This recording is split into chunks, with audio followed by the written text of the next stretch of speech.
Aqui, a gente que foi a óbito logo, já tem histórico de suicídio, que ela viu a mãe se suicidando e a tia. Então já era um caso preocupante e tal, e não foi de crianças. Então crianças, uma tinha 8 anos e a outra tinha 11.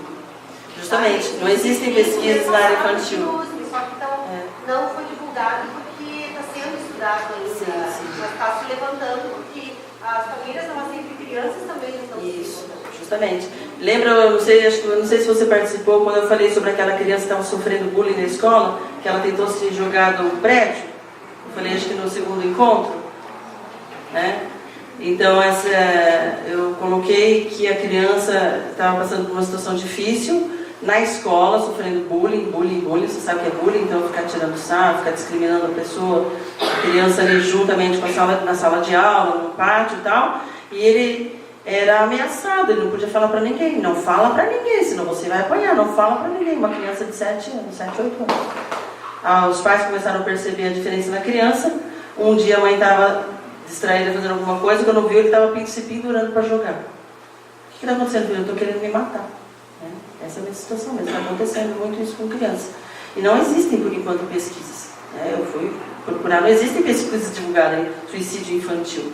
É uma área nova que está começando a acontecer. O que está acontecendo com as nossas crianças, gente?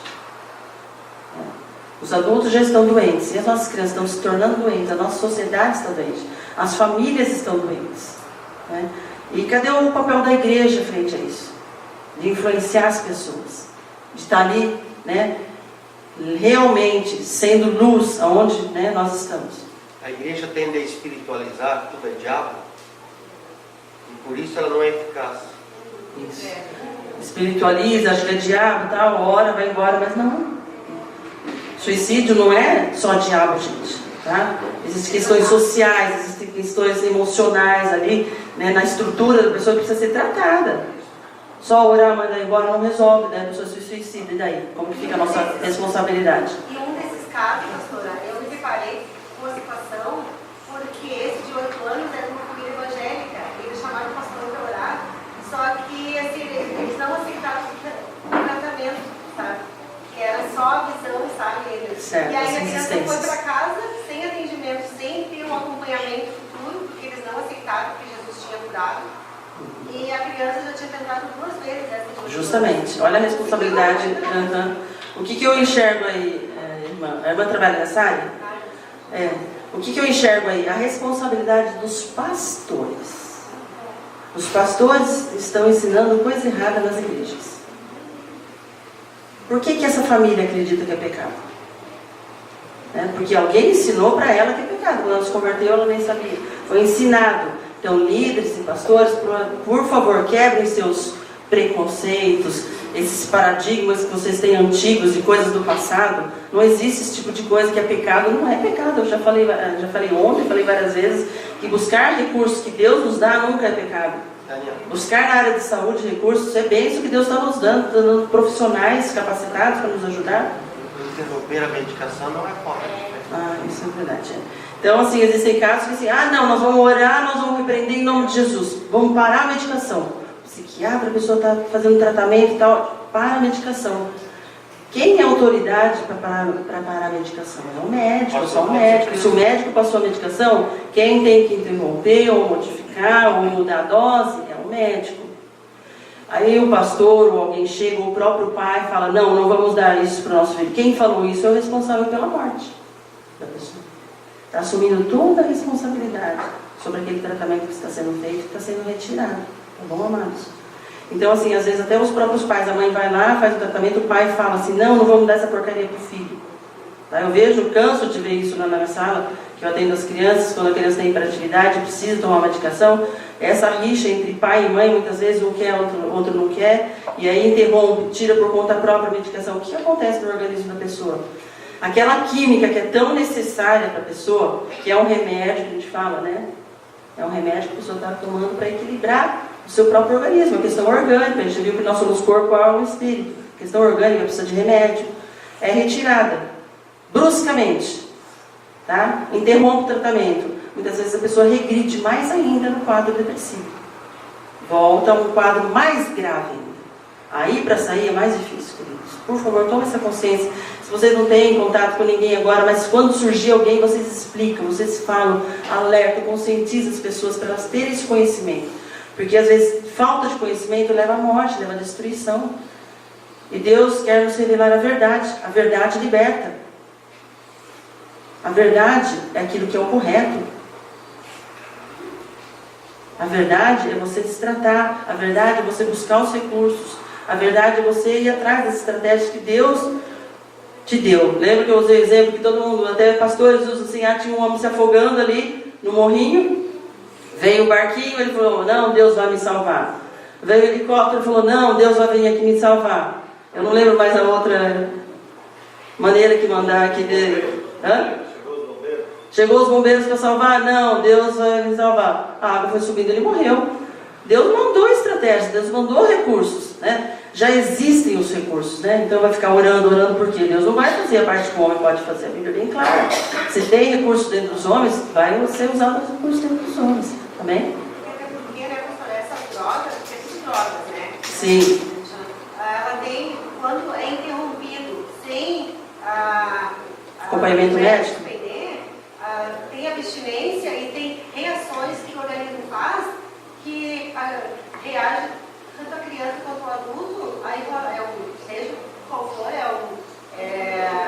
uma convulsão, qualquer coisa, já acha que é alguma reação também satânica, né? Sim. E aí não é abstinência não. que interrompeu o tratamento. Não. E aí confundem, sabe? Sim. Aí Eu sempre explico assim para os pais que eu atendo lá, gente, se você tem um problema de gastrite, o médico passa um remédio, você vai tomar? Você toma. Você tem uma enxaqueca, você toma um remédio para dor de cabeça? Você toma. Por que na área de saúde mental existe tanta resistência de tomar medicação? É uma droga necessária. O diabético não precisa tomar medicação? Se ele tomar, o pastor, o líder, ou o irmão vai falar assim, nossa, ele não precisa da medicação, ele precisa orar para ser curado, ele tem que ser curado. Não, a diabetes é aceita como uma doença. Outras doenças são aceitas. Por que algumas doenças não são aceitas? São doenças, o organismo está fragilizado, está sofrendo. Precisa de química sim, precisa de uma droga. Né? Porque quando nós fazemos tratamentos, né, com o médico, nós tomamos drogas. O remédio que você compra na farmácia é uma droga, mas é uma droga necessária. É uma droga que vai te ajudar, que vai te deixar melhor, vai te levar à cura. Né? É esse lado que a gente precisa abrir a nossa mente. Sermos pessoas esclarecidas. Né? Por isso que muitas vezes o mundo fala, esses crentes são tudo atrasados. Né? Porque falta de conhecimento. Usamos recursos de Deus, de fé? Usamos. Mas usamos, né, até o ponto que a medicina pode nos ajudar também. Se a medicina pode nos ajudar. Né? Pode falar, pastor. Saiu agora pouco na televisão, né? Por causa da maconha, está sendo o IML para certas doenças. Você já viu, né? Sim, isso. A maconha está sendo liberada para tratamento. Na verdade, tem algumas doenças que surtem bastante efeito, né? Só o risco é depois o pessoal usar maconha. Né? Aí eu queria deixar que pode usar maconha, né? É sob orientação médica, é uma droga, né? Como outras drogas, como um antibiótico, uma droga, tudo é uma droga. O carapidiol, pastor. Carapidiol, pastor. Sim. Tem países que já é legalizado a maconha, né? Nós fomos lá no Uruguai, já é legalizado a maconha. A gente passou ali na rua, tinha uns andarilhos lá sentados, lá com a maconhazinha ali. Aí eu falei, nossa, ele falou, não, mas aqui pode ali. É óbvio, né? Se for legalizado no Brasil, o cristão não vai utilizar, né? Mesmo sendo legalizado. Amém, então vamos lá. Uma pergunta, quais são as implicações espirituais do suicídio, na sua opinião? Implicações espirituais para quem? Para a família? Não, para o cristão que se suicida ou para a pessoa. Olha, isso daí eu deixo essa parte, eu deixo especialmente para o teólogo Darcy falar a respeito disso. Está no livro. Mas eu falo mais ou menos, tem um livro que ele escreveu já pontuando. Se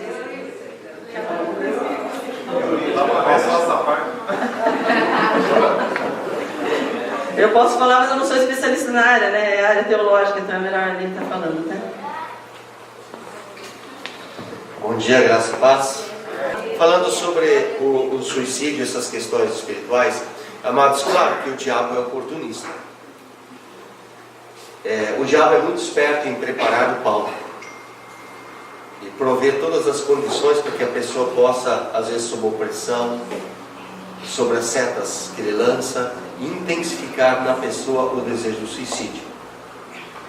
Então, é claro que quando nós oramos com uma pessoa que está no desejo do suicídio, nós sempre vamos estar repreendendo o diabo em nome de Jesus, sem descuidar de que o diabo não é o responsável por tudo, porque a pessoa também decide. E às vezes as decisões da pessoa, elas não estão nem às vezes ligadas à questão de afetividade, à questão de desafetos, de descontentamento consigo mesmo e com as pessoas à sua volta, e por causa disso querem fugir da sua dor através do suicídio. Às vezes não é só uma questão de alma mal resolvida, às vezes é orgânica também. Se alguma das glândulas não estiver, porque nós somos química, gente. Não sei se você já percebeu, nós somos química. O nosso cérebro trabalha com química.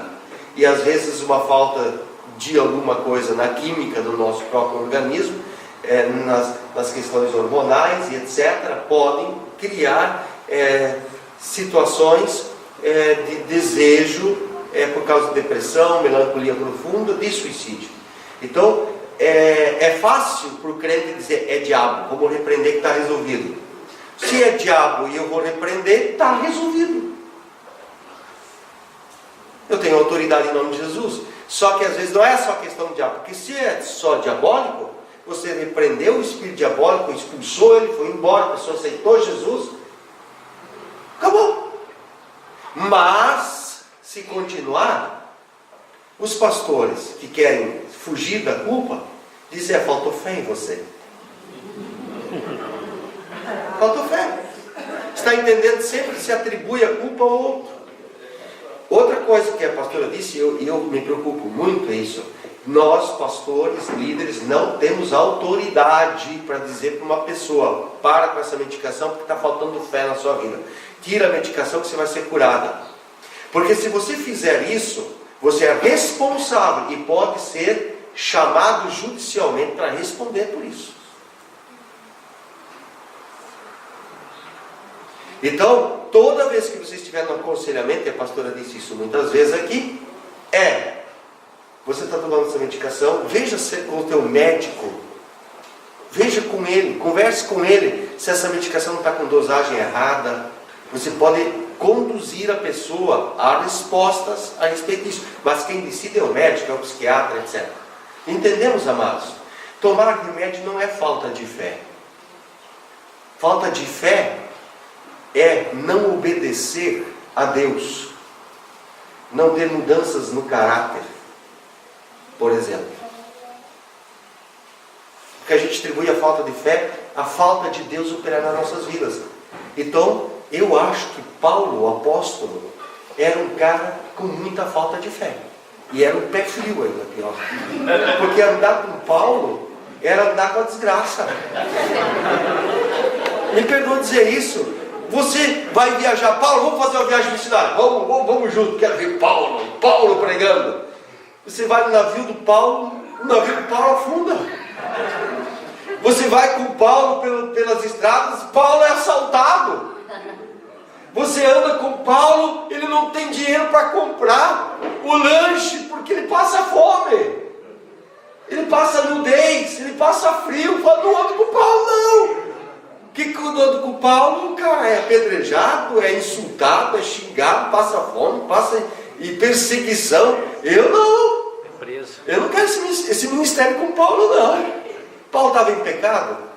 Deus era insuficiente na vida dele. Faltou fé. Faltava vida de oração? Não. Tratamento de Deus. Embora lhe faltasse todas essas coisas, Deus estava presente. É ou não é? Embora passasse necessidades, todo mundo quer ser apóstolo, não quer? Não, todo mundo não quer. Mas ninguém quer as marcas do apostolado. Quais são as marcas do apostolado? Paulo mesmo diz: chicotadas, afrontas. Essas são as marcas do meu apostolado, diz ele. Inundações, né? Enfim. Então, o que eu quero voltar aqui, que a pastora me deu a oportunidade, não posso continuar pregando aqui, é o seguinte: o irmão fez uma pergunta que disse o que mesmo? Quais são as implicações espirituais? Irmãos, não só até o suicídio, mas depois até. Sim, para a pessoa que morreu. Para o não cristão existem duas teorias, a arminiana e a teoria calvinista, que são as mais fortes. Se você for arminiano, e você teria todo o direito de pegar a Bíblia e encontrar todos os textos que concordam com o arminianismo, que diz que quando o crente peca, perde a salvação. Então, suicidar-se é um pecado, porque a Bíblia diz: não matarás, se você está se matando. Portanto, você perderia a salvação, segundo o arminianismo.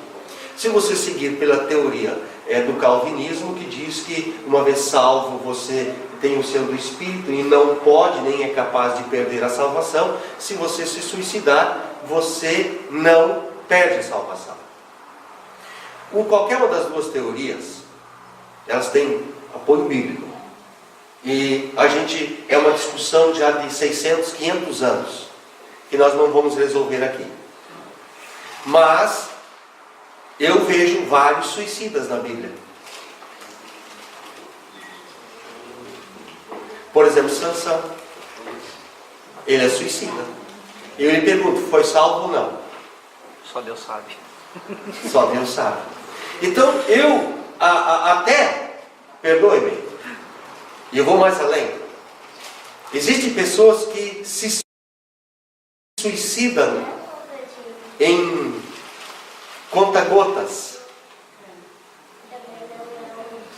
que vão se abandonando ao suicídio, que é a mesma coisa. Não é aquela pessoa que interrompe com um tiro naquela hora, mas se entrega ao suicídio. Por exemplo, no Oriente Médio, muitos irmãos nossos na fé se suicidam. Como eles se suicidam? Diante dos muçulmanos, dizendo: eu não nego a minha fé. E o que os muçulmanos fazem?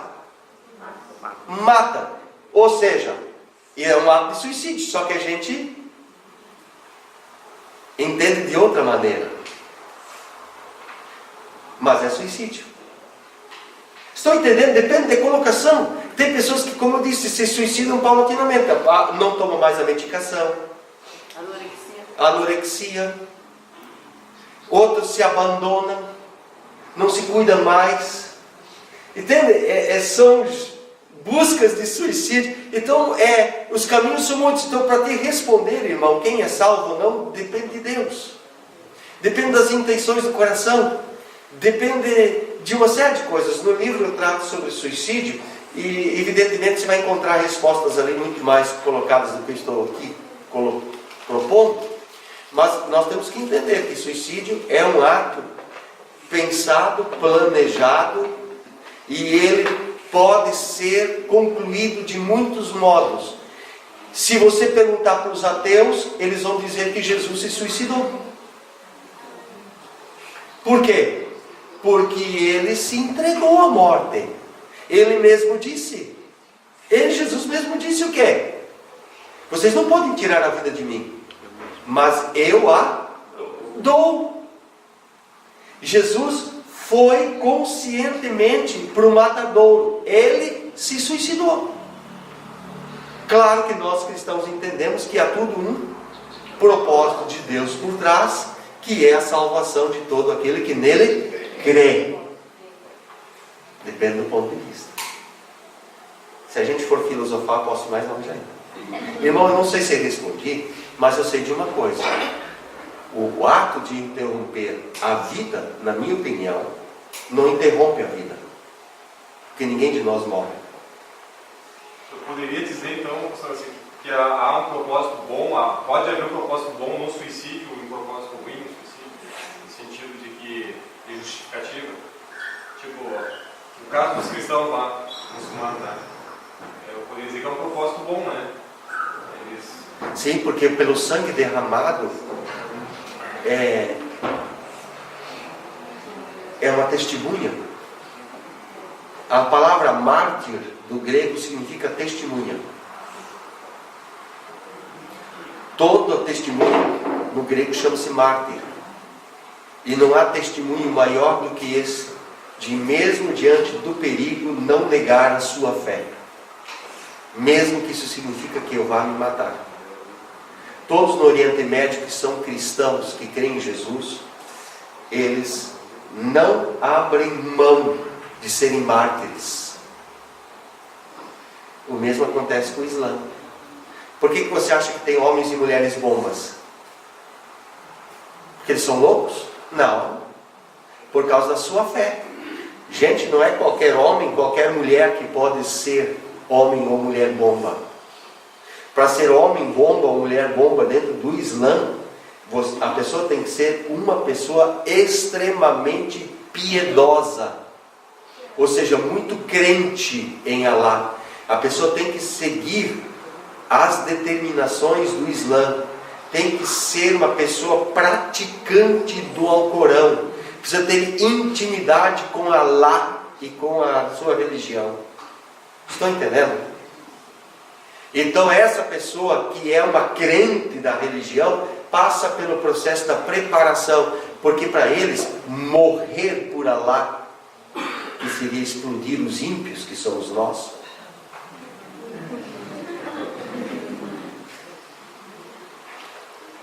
é uma honra. E claro, para o mártir muçulmano, morrer pelo seu Deus e pelo seu profeta, Maomé, é garantir o céu agora. Vai direto para o paraíso. Porque ele deu a sua vida pelo seu Deus. E aí, a gente que tem não tem esse conhecimento, essa cultura, agora começa a entender. Ou vocês veem aqueles rapazes jogando pedra contra os carros tanques da Unifil, da ONU. Você não vê às vezes eles jogando pedras contra os carros tanques?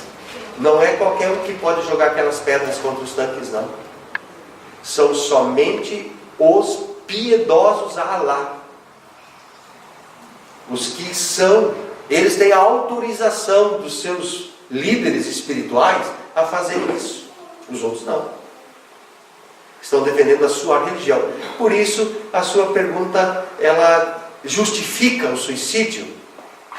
Não sei se justifica, mas sei de uma coisa, que se eu morrer por amor ao meu Senhor, eu já tenho o céu também garantido. Porque a vida não termina aqui. A gente morre, mas um dia nós vamos ter o nosso corpo glorificado de volta. Nós não podemos viver a vida cristã achando que nós somos cidadãos deste planeta para o resto da vida. Nós não fomos preparados para viver nessa terra. Tanto que a gente sofre, né? Amém? Não sei se eu respondo, pastor João. Eu quero fazer uma pergunta. Eu estava vendo uma reportagem poucos dias atrás que hoje o índice de suicídio no meio dos pastores está aumentando. Isso mesmo. Os pastores de suicídio. Verdade. E nós temos casos de pastores da nossa denominação, da Convenção Batista Brasileira, que a pastora relatou de um pastor recentemente que se suicidou, foi em Sorocaba. O que aconteceu, irmãos? Estava endemoniado? Não estava.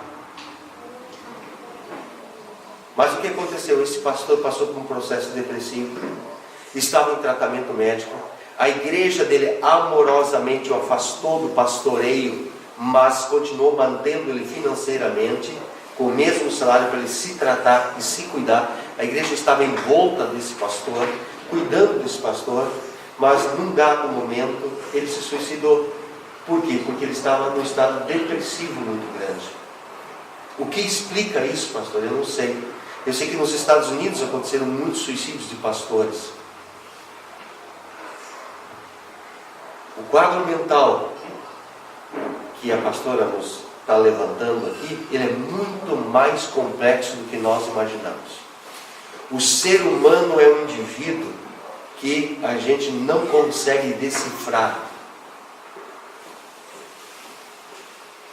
Tudo bem, gente? É muito complexo o ser humano. E vou dizer mais, você na verdade nem se conhece direito. Eu não me conheço direito. Eu sei muitas coisas a meu respeito, mas a grande maioria é como iceberg. Há uma ponta que a gente vê, mas o resto a respeito de nós mesmos nós desconhecemos. Por que a gente tem determinadas reações e ações? A gente não consegue explicar. Tá bom, gente? Amém? Não sei se consegui responder, mas é complexo esse assunto. E depois o livro está à disposição, procure o seu pastor e lá fala sobre suicídio. Amém?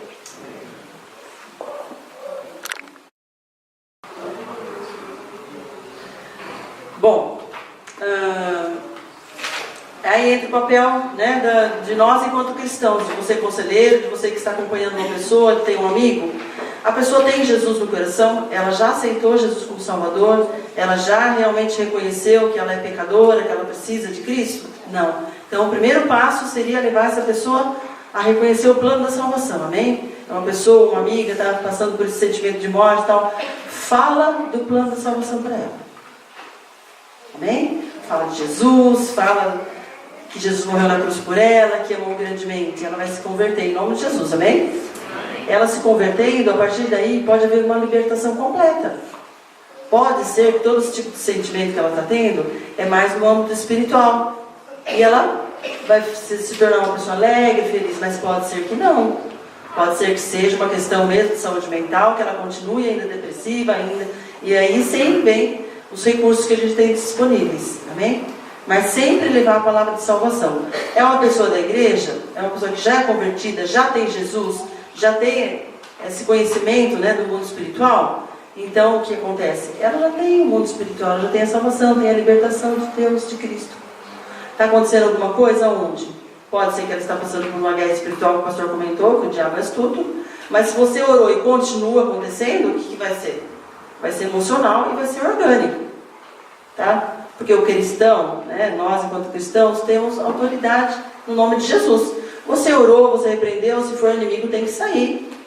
O diabo não tem alternativa. Você orou, repreendeu, fez uma campanha de oração e continua ainda, esse sentimento continua, é uma questão orgânica, é uma questão emocional. Amém? Repreender o espírito maligno opressor em nome de Jesus, dispor-se comigo, aí você vai repreender, né, vai expulsar em nome de Jesus e a pessoa cai endemoniada na sua frente. Você sai correndo? Como o pastor comentou que teve um fato ali, né? Que uma pessoa ficou endemoniada, uns crentes saíram correndo. Você tem que estar preparado espiritualmente também. Quando você entra no aconselhamento, tem que estar preparado em todas as áreas. Você tem que estar capacitado, né? Ter conhecimento na área de saúde, ter conhecimento do lado emocional e ter também profundidade, bagagem espiritual. Caiu ali, ai, pastor, vem aqui expulsar. Não, você repreende, exerce autoridade em nome de Jesus. A pessoa sai daí liberta, nunca mais tem nada. O que era? Era o inimigo.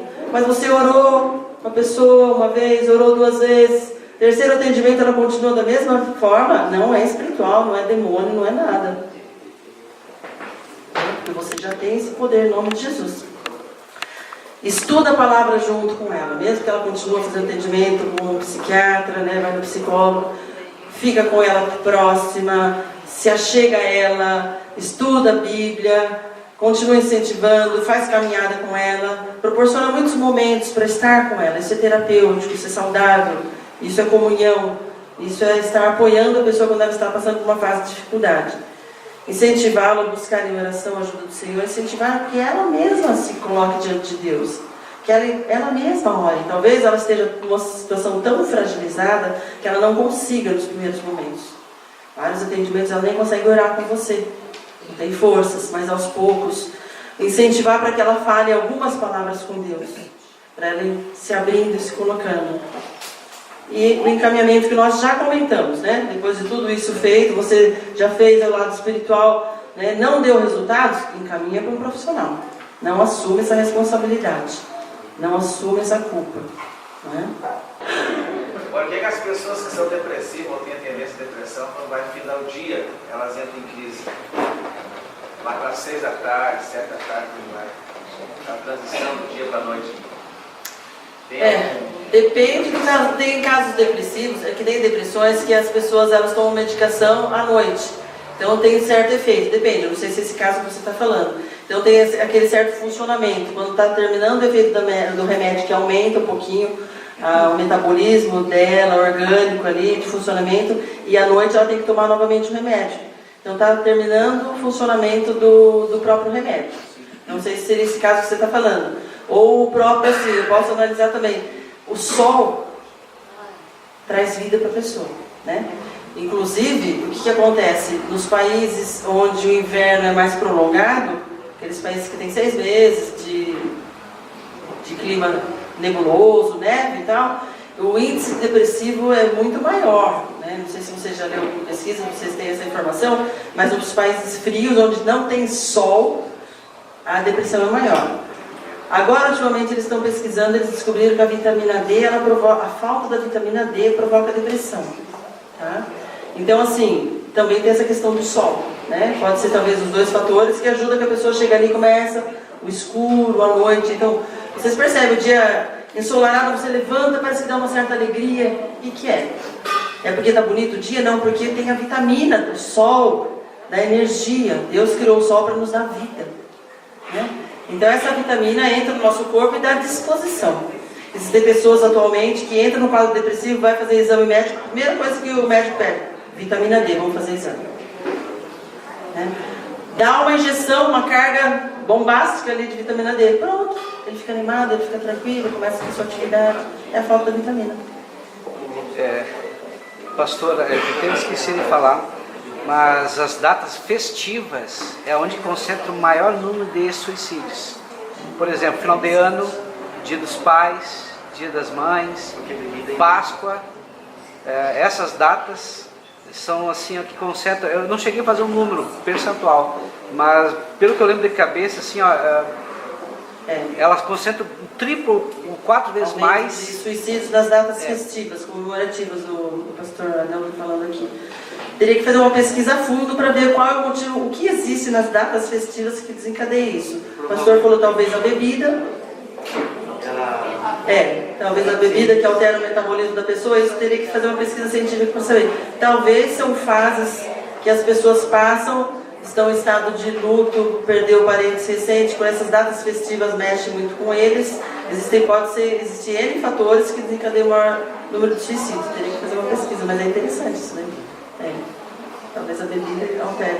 Teria que ver que se essas pessoas que provocam suicídio são pessoas que bebem. O pastor não tem esse dado assim. Não, mas eu acho que até não é tanto em relação à bebida, eu acho que é mais a solidão, é mais emocional mesmo. Solidão, né? É mais emocional. Questão de relacionamentos sociais. São datas festivas, comemorativas, que provavelmente ela observa que outras pessoas estão felizes e ele está triste. Exatamente. Pode ser também essa situação do que entardecer, aquele momento que a pessoa saiu do social e está entrando para a área de isolamento. Só. Pode ser, mas normalmente a pessoa está muito em depressão, ela nem tem social mais, né? Se vê o estágio que eu estou imaginando, né? Se ela já fica mais no quarto, ela fica mais enclausurada. Mas se é uma pessoa que tem contato social, também pode ser alguma coisa que está ajudando ali. É o momento que ela vai ficar sozinha, com a tristeza dela, e vai perceber o estágio que ela está de fragilidade ali, né? Amém? A gente vai